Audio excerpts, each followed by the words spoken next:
ओम शांति। अज 28/5/2023 की बाणी है। अज अव्यक्त बाप दादा का रिवाइज कोर्स है। रिवाइज कोर्स की तारीख 23/12/1994। आज बाप दादा ने टाइटल दिया अपने 3 स्वरूप सदा स्मृति विच रहन। अपने 3 स्वरूप सदा स्मृति विच रहन। नंबर 1 पर संगम युगी ब्राह्मण, नंबर 2 पर ब्राह्मण सो फरिश्ता अते तीसरे नंबर पे फरिश्ता सो देवता।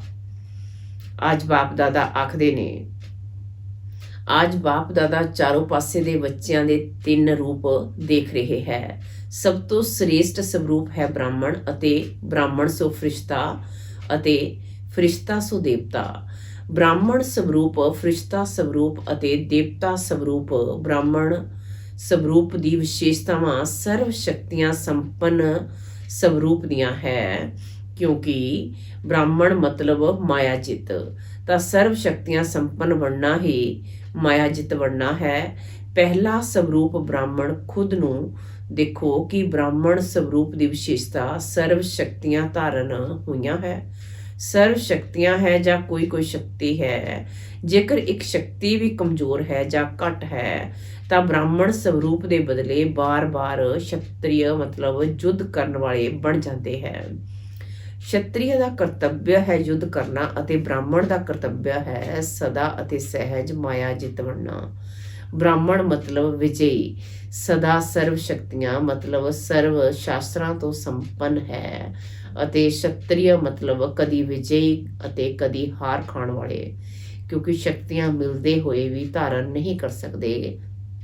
इसलिए समय अते परिस्थिति प्रमाण सदा विजयी नहीं बन सकते। ब्राह्मण स्वरूप मतलब सदा ताज तख्त अते तिलकधारी, विश्व कल्याण की जिम्मेवारी दे ताजधारी, सदा खुद समृद्धि का तिलकधारी, सदा बाप दे दिल तख्त नशीन। क्षत्रिय एक रस अचल अडोल ना होने के कारण कदी अचल कदी हलचल, कदी अधिकारी अते कदी बाप कोलों शक्ति मंगण वाले रॉयल भिखारी। बाप दादा आखदे ने ब्राह्मण मतलब सदा अलौकिक मौज दे जीवन विच रहण वाले, सदा रूहानी सीरत अते सूरत वाले। क्षत्रिय मतलब कदी किवें तां खुद तो पुछो मैं कौन। कदी ब्राह्मण कदी क्षत्रिय जा सदा ब्राह्मण जीवन दियां विशेषतावां नाल संपन्न है। लक्ष्य ब्राह्मण जीवन का है पर कदी ब्राह्मण कदी क्षत्रिय अजिहा लक्षण तां नहीं है। लक्ष्य अते लक्षण समान हन जा अंतर है। बोल अते कर्म समान है जा अंतर है। सब ब्रह्मा कुमारियां कहांदे हो ना, चंद्रवंशी कहाना भी पसंद नहीं करते ना। कई कहें कि तुसी चंद्रवंशी हो तो पसंद आएगा नहीं। अते कर्म की है, जिस समय युद्ध विच लगे हुए हो उस समय का फोटो अपना निकालो। फोटो निकालने का शौक बहुत हुंदा है ना, तो अपना फोटो निकालना आंदा है या दूसरे का फोटो निकालना आंदा है तो अपना फोटो निकालो मैं कौन हाँ। जेकर फोटो भी किसी का चंगा नहीं निकलता तो पसंद नहीं करते हो ना, तो सारे दिन विच किन्नी बारी समय प्रति समय ब्राह्मण की बजाय क्षत्रिय बन जाते हो। ये चेक करो अते चेक करके चेंज करो। सिर्फ चेक नहीं करना, चेक किया जाता है चेंज करन दे लई। तो सब दे कोल परिवर्तन शक्ति है कि किसी दे कोल नहीं है। ये तो बहुत वधिया खुशी की गल है कि सब दे कोल है। हुण समय दे काम भी लगाना आंदा है या कदी नहीं भी लगती है, क्योंकि शक्ति है तो समय ते कम आए। दुश्मन है ही नहीं तो शास्त्र बहुत वधिया है, पर मेरे कोल अते जदों दुश्मन आवे तो शास्त्र काम विच ही नहीं आउण तां कि उसनूं शक्तिशाली कहांगे। सिर्फ ये चेक नहीं करो कि शक्ति है, लेकिन कर्म विच समय प्रमाण जो शक्ति चाहिदी है उही शक्ति काम विच लगाना ਆਉਂਦਾ ਹੈ ਕਿ ਦੁਸ਼ਮਣ ਵਾਰ ਕਰ ਦਿੰਦਾ, ਪਿੱਛੋਂ ਸ਼ਕਤੀ ਯਾਦ ਆਉਂਦੀ ਹੈ ਤਾਂ ਬ੍ਰਾਹਮਣ ਜੀਵਨ ਦੀ ਵਿਸ਼ੇਸ਼ਤਾ ਨੂੰ ਚੈੱਕ ਕਰੋ। ਬ੍ਰਾਹਮਣ ਸੋ ਫਰਿਸ਼ਤਾ ਬਣੇਗਾ, ਛਤਰੀਆ ਸੋ ਫਰਿਸ਼ਤਾ ਨਹੀਂ। ਦੂਸਰਾ ਸਵਰੂਪ ਹੈ ਫਰਿਸ਼ਤਾ। ਸਭ ਨੂੰ ਫਰਿਸ਼ਤਾ ਤਾਂ ਬਣਨਾ ਹੀ ਹੈ ਨਾ। ਕਿ ਫਰਿਸ਼ਤਾ ਬਣਨਾ ਮੁਸ਼ਕਿਲ ਹੈ, ਸਹਿਜ ਹੈ ਜਾਂ ਮੁਸ਼ਕਿਲ, ਜਾਂ ਕਦੇ ਮੁਸ਼ਕਿਲ ਕਦੇ ਸਹਿਜ। ਤਾਂ ਫਰਿਸ਼ਤਾ ਸਵਰੂਪ ਦੀ ਵਿਸ਼ੇਸ਼ਤਾ ਸਾਰੇ ਜਾਣਦੇ ਵੀ ਹੋ ਕਿ ਫਰਿਸ਼ਤਾ ਮਤਲਬ ਡਬਲ ਲਾਈਟ। ਤਾਂ ਡਬਲ ਲਾਈਟ ਹੋ ਕਿ ਕਦੀ ਬੋਝ ਉਠਾਉਣ ਨੂੰ ਦਿਲ ਕਰਦੀ ਅਤੇ ਉਠਾ ਲੈਂਦੇ ਹੋ, ਜਾਂ ਉਠਾਉਣਾ ਨਹੀਂ ਚਾਹੁੰਦੇ ਹੋ ਪਰ ਮਾਇਆ ਸਿਰ ਤੇ ਟੋਕਰੀ ਰੱਖ ਦਿੰਦੀ ਹੈ। ਮਾਇਆ ਆਪਣੀ ਆਰਟੀਫਿਸ਼ਲ ਟੈਂਪਰੇਰੀ ਸ਼ਕਤੀ ਇਵੇਂ ਦਿਖਾਉਂਦੀ ਹੈ ਜੋ ਮਜਬੂਰੀ ਨਾਲ ਵੀ ਬੋਝ ਉਠਾਉਣਾ ਨਾ ਚਾਹੁੰਦੇ ਵੀ ਉਠਾ ਲੈਂਦੇ ਹੈ, ਕਿਉਂਕਿ ਕਮਜ਼ੋਰ ਹੋਣ ਦੇ ਕਾਰਨ ਕਮਜ਼ੋਰ ਸਦਾ ਦੇ ਅਧੀਨ ਹੁੰਦਾ ਹੈ। ਤਾਂ ਮਾਇਆ ਵੀ ਅਧੀਨ ਬਣਾ ਦਿੰਦੀ ਹੈ, ਅਧਿਕਾਰੀਪਨ ਭੁੱਲ ਜਾਂਦਾ ਹੈ ਅਤੇ ਅਧੀਨ ਬਣ ਜਾਂਦੇ। ਉਸ ਸਮੇਂ ਭਾਸ਼ਾ ਕੀ ਹੁੰਦੀ ਚਾਹੁੰਦੇ ਤੇ ਨਹੀਂ ਸੀ, ਪਰ ਪਤਾ ਨਹੀਂ, ਹਰ ਗੱਲ ਵਿੱਚ ਪਤਾ ਨਹੀਂ ਕਹਿੰਦੇ ਰਹਿਣਗੇ। ਅਧਿਕਾਰੀ ਮਤਲਬ ਸਦਾ ਸੁਤੰਤਰ ਅਤੇ ਅਧੀਨ ਮਤਲਬ ਪਰਵਸ਼। ਤਾਂ ਪਰਵਸ਼ ਕਦੀ ਵੀ ਮੌਜ ਦੇ ਜੀਵਨ ਵਿੱਚ ਨਹੀਂ ਰਹਿ ਸਕਦੇ। ਬ੍ਰਾਹਮਣ ਮਤਲਬ ਮੌਜ ਦਾ ਜੀਵਨ। ਜੇਕਰ ਕਿਸੇ ਵੀ ਸਮੇਂ ਮੌਜ ਦੀ ਬਜਾਏ ਮੂੰਝਦੇ ਹੋ, ਇਹ ਕੀ ਹੈ, ਇਹ ਕਿਵੇਂ ਹੈ, ਕਿ ਇਹ ਹੀ ਹੁੰਦਾ ਹੈ, ਤਾਂ ਇਹ ਮੌਜ ਨਹੀਂ, ਇਹ ਮੂੰਝਣ ਦੀ ਜੀਵਨ ਹੈ। ਜੇਕਰ ਕੋਈ ਵੀ ਸਮੇਂ ਮੌਜ ਦੀ ਕਮੀ ਦਾ ਅਨੁਭਵ ਕਰਦੇ ਹੋ ਤਾਂ ਫਿਰ ਇਹ ਪਾਠ ਪਹਿਲਾਂ ਯਾਦ ਕਰੋ ਕਿ ਮੈਂ ਕੌਣ ਹਾਂ। ਸਿਰਫ ਆਤਮਾ ਨਹੀਂ, ਪਰ ਕਿਹੜੀ ਆਤਮਾ ਹਾਂ। ਇਸ ਦੇ ਕਿੰਨੇ ਜਵਾਬ ਆਉਣਗੇ, ਲੰਬੀ ਲਿਸਟ ਹੈ ਨਾ।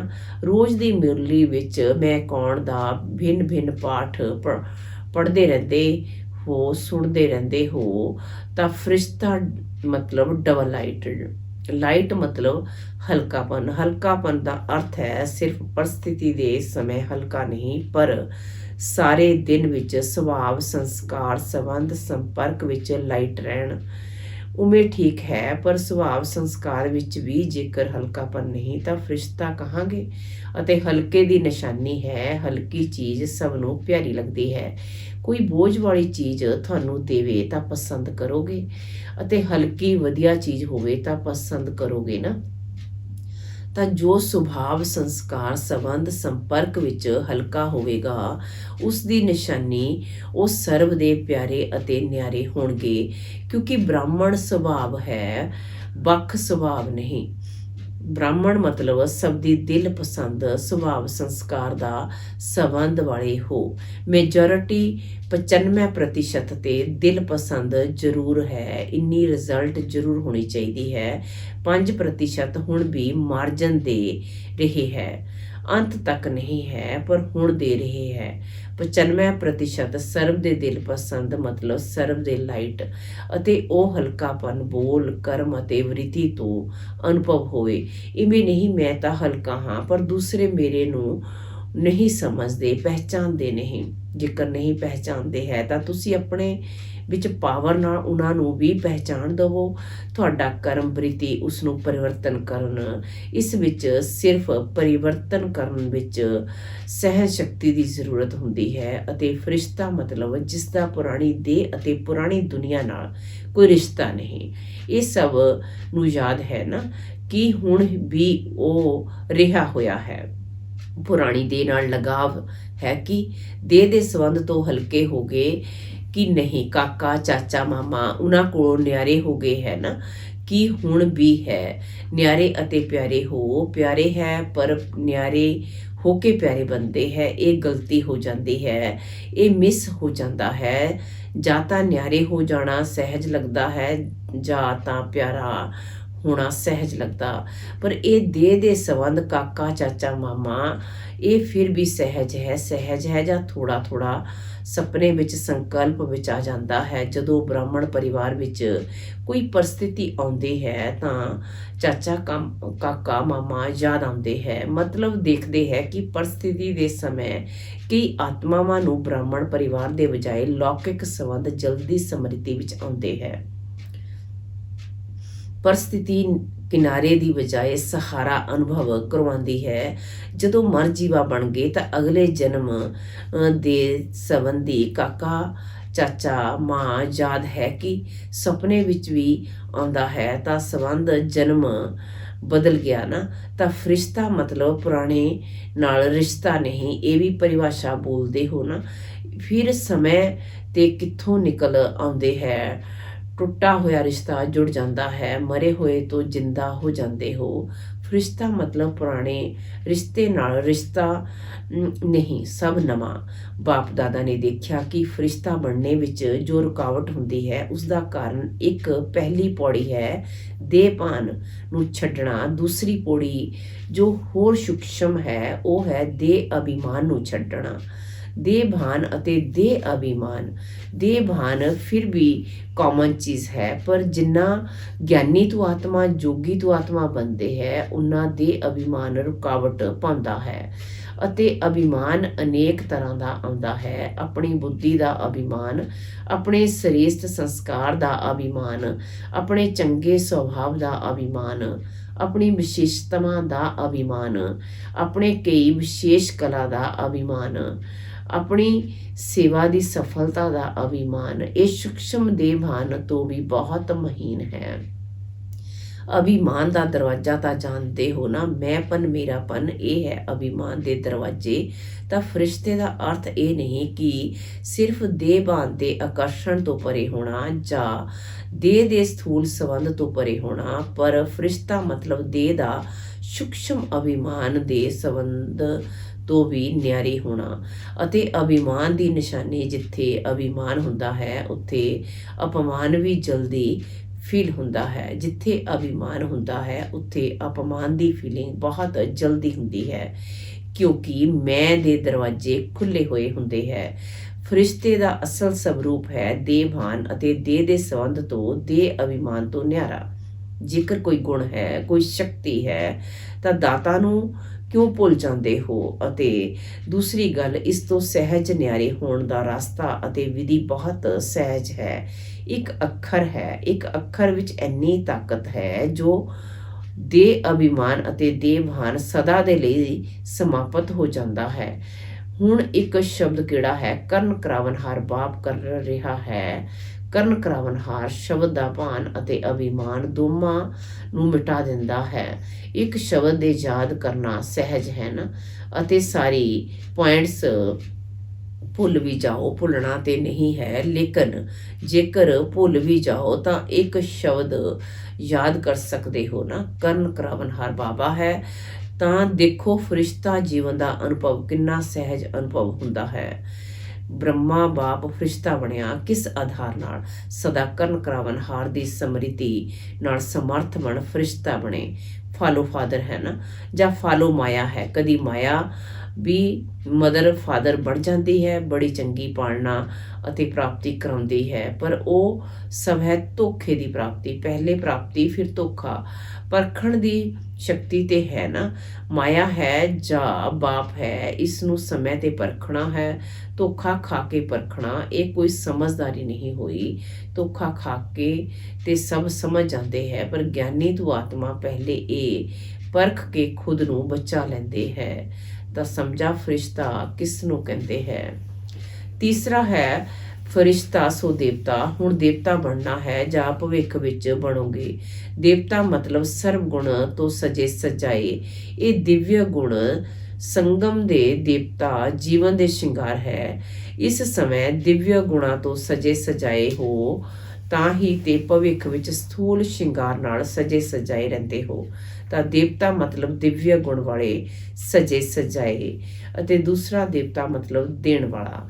ਲੇਵਤਾ ਨਹੀਂ ਪਰ ਦੇਵਤਾ। ਤਾਂ ਮਾਸਟਰ ਦਾਤਾ ਹੋ ਜਾਂ ਕਦੀ ਲੇਵਤਾ ਕभी ਦੇਵਤਾ। ਜੇਕਰ ਬਾਬਾ ਆਖਦੇ ਨੇ ਚੈੱਕ ਕਰੋ ਕਿ ਦਿਵਯ ਗੁਣਾਂ ਦਾ ਸ਼ਿੰਗਾਰ ਸਦਾ ਰਹਿੰਦਾ ਹੈ ਜਾਂ ਕਦੀ ਕੋਈ ਸ਼ਿੰਗਾਰ ਭੁੱਲ ਜਾਂਦੇ ਹੋ, ਕਦੀ ਕੋਈ ਸ਼ਿੰਗਾਰ ਭੁੱਲ ਜਾਂਦਾ ਹੈ। ਸੰਪੂਰਨ ਸਰਬਗੁਣ ਸੰਪੰਨ ਇਹ ਦੇਵਤਾ ਜੀਵਨ ਦੀ ਨਿਸ਼ਾਨੀ ਹੈ। ਇਹ ਗੁਣ ਹੀ ਗਹਿਣੇ ਹੈ। ਤਾਂ ਦੇਖੋ ਕਿ ਬ੍ਰਾਹਮਣ ਸਵਰੂਪ ਦੀ ਸਰਬ ਸ਼ਕਤੀਆਂ ਫਰਿਸ਼ਤਾ ਸਵਰੂਪ ਦੀ ਡਬਲ ਲਾਈਟ ਸਥਿਤੀ ਅਤੇ ਦੇਵਤਾ ਸਵਰੂਪ ਦਾ ਦਾਤਾਪਨ ਦੀ ਨਿਸ਼ਾਨੀ ਅਤੇ ਦਿਵਯ ਗੁਣਾਂ ਨਾਲ ਸੰਪੰਨ ਬਣੇ ਹਾਂ।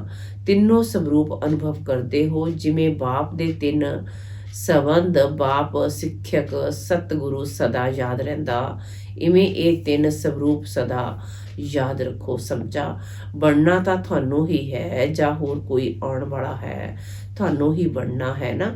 ਅੱਜ ਬ੍ਰਾਹਮਣ, ਕੱਲ ਫਰਿਸ਼ਤਾ ਅਤੇ ਕੱਲ ਦੇਵਤਾ।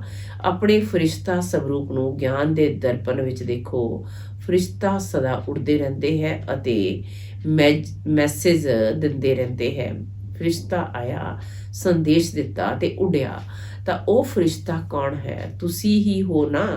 ਫਲਕ ਨਾ ਕਹੋ, ਅਸੀਂ ਹੀ ਸੀ, ਅਸੀਂ ਹੀ ਹਾਂ ਅਤੇ ਅਸੀਂ ਹੀ ਰਹਾਂਗੇ। ਪੱਕਾ ਹੈ ਨਾ। ਇਸ ਨੂੰ ਕਿਹਾ ਜਾਂਦਾ ਹੈ ਨਿਸ਼ਚੈ ਬੁੱਧੀ ਵਿਜੇਈ।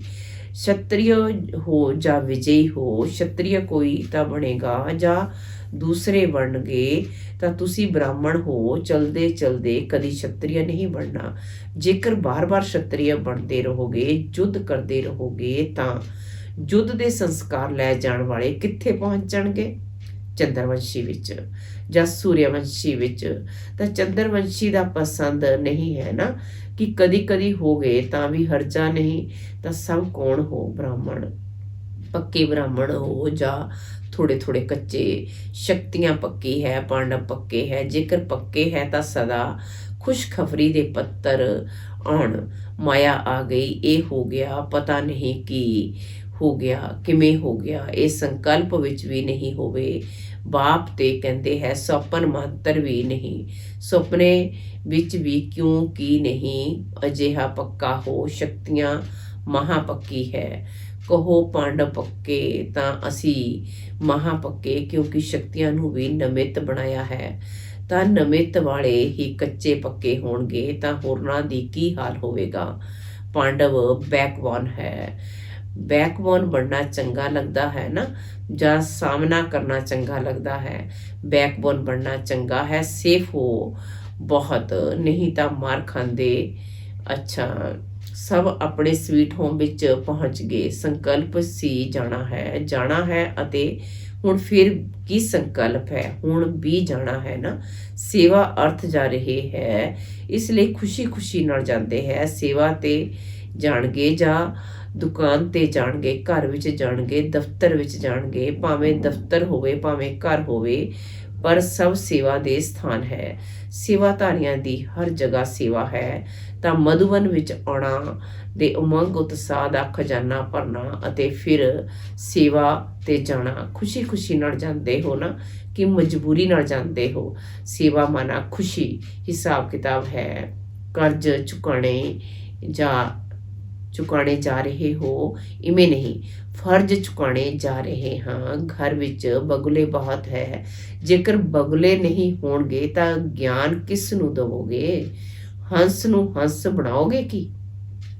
ਬੰਗਲਿਆਂ ਨੂੰ ਹੀ ਤਾਂ ਹੰਸ ਬਣਾਉਣਗੇ, ਤਾਂ ਕੀ ਯਾਦ ਰੱਖੋਗੇ? ਬ੍ਰਾਹਮਣ ਸੋ ਫਰਿਸ਼ਤਾ, ਫਰਿਸ਼ਤਾ ਸੋ ਦੇਵਤਾ। ਪੱਕਾ ਰਹੇਗਾ ਨਾ ਕਿ ਟਰਨ ਵਿੱਚ ਜਾਂਦੇ ਜਾਂਦੇ ਇੱਕ ਭੁੱਲ ਜਾਏਂਗੇ ਆਪਣੇ ਸਥਾਨ ਤੇ ਜਾਂਦੇ ਜਾਂਦੇ, ਬਾਕੀ ਇਹ ਇੱਕ ਰਹਿ ਜਾਏ। ਇਵੇਂ ਤਾਂ ਨਹੀਂ ਹੋਵੇਗਾ ਨਾ।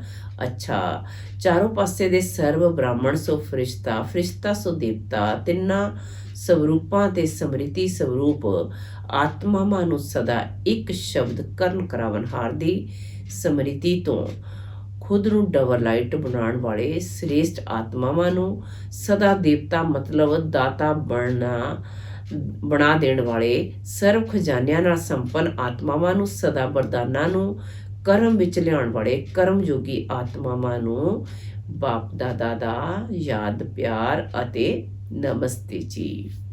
ਵਰਦਾਨ ਹੈ ਅੱਜ ਦਾ। ਦਿਵਯ ਬੁੱਧੀ ਦੁਆਰਾ ਦਿਵਯ ਸਿੱਧੀਆਂ ਨੂੰ ਪ੍ਰਾਪਤ ਕਰਨ ਵਾਲੇ ਸਿੱਧੀ ਸਵਰੂਪ ਭਵ। ਦਿਵਯ ਬੁੱਧੀ ਦੁਆਰਾ ਦਿਵਯ ਸਿੱਧੀਆਂ ਨੂੰ ਪ੍ਰਾਪਤ ਕਰਨ ਵਾਲੇ ਸਿੱਧੀ ਸਵਰੂਪ ਭਵ। ਆਜ ਬਾਬਾ ਆਖਦੇ ਨੇ, ਜਿਵੇਂ ਦਾ ਸਮੇਂ ਉਸ ਵਿਧੀ ਨਾਲ ਦਿਵਯ ਬੁੱਧੀ ਨੂੰ ਯੂਜ਼ ਕਰੋ ਤਾਂ ਸਰਵ ਸਿੱਧੀਆਂ ਤੁਹਾਡੀ ਹਥੇਲੀ ਤੇ ਹੈ। ਸਿੱਧੀ ਕੋਈ ਵੱਡੀ ਚੀਜ਼ ਨਹੀਂ ਹੈ, ਸਿਰਫ ਦਿਵਯ ਬੁੱਧੀ ਦੀ ਸਫਾਈ ਹੈ। ਜਿਵੇਂ ਅੱਜ ਕੱਲ੍ਹ ਦੇ ਜਾਦੂਗਰ ਹੱਥ ਦੀ ਸਫਾਈ ਦਿਖਾਉਂਦੇ ਹੈ, ਇਹ ਦਿਵਯ ਬੁੱਧੀ ਦੀ ਸਫਾਈ ਸਰਵ ਸਿੱਧੀਆਂ ਨੂੰ ਹਥੇਲੀ ਵਿੱਚ ਕਰ ਦਿੰਦੀ ਹੈ। ਤੁਸੀਂ ਬ੍ਰਾਹਮਣ ਆਤਮਾਵਾਂ ਨੇ ਸਭ ਦਿਵਯ ਸਿੱਧੀਆਂ ਪ੍ਰਾਪਤ ਕੀਤੀਆਂ ਹੈ, ਇਸ ਲਈ ਤੁਹਾਡੀ ਮੂਰਤੀਆਂ ਦੁਆਰਾ ਅੱਜ ਤੱਕ ਵੀ ਸਿੱਧੀ ਪ੍ਰਾਪਤ ਕਰਨ ਦੇ ਲਈ ਜਾਂਦੇ ਹੈ। ਸਲੋਗਨ ਅੱਜ ਦਾ, ਜਿਨ੍ਹਾਂ ਦੇ ਕੋਲ ਸਰਵ ਸ਼ਕਤੀਵਾਨ ਬਾਪ ਦੀ ਸਰਵ ਸ਼ਕਤੀਆਂ ਹੈ, ਉਹਨਾਂ ਦੀ ਹਾਰ ਕਦੀ ਹੋ ਨਹੀਂ ਸਕਦੀ।